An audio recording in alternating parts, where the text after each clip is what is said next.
झकास हम अपना क्लास में लइका करेलो समार बैठे खाती पास में बाबू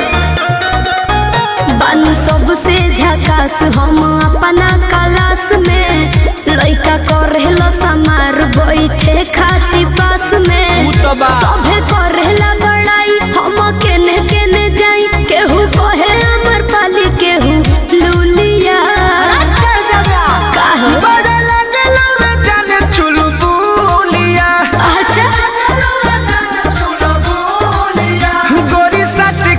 पढ़े जब जानू स्कूलिया पढ़े जब जानू स्कूलिया अरे चुप रहो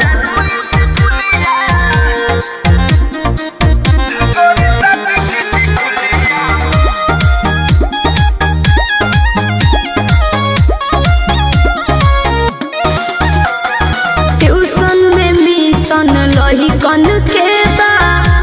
हमारा बतावे के घड़ी में सभे देखेला समय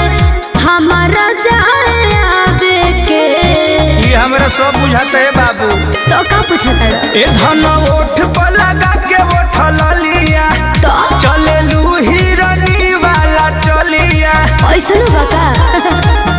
चिझना हवे जान तू ममोलिया चिझना हवे जान तू ममोलिया मथ सट के टिकुलिया पढ़े जब जानू स्कूलिया गोरी सट के टिकुलिया पढ़े जब जानू स्कूलिया गोरी सट के टिकुलिया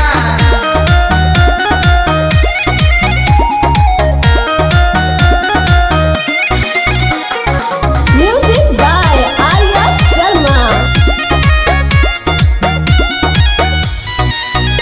अरे फेरा में हमारा लागल बाड़े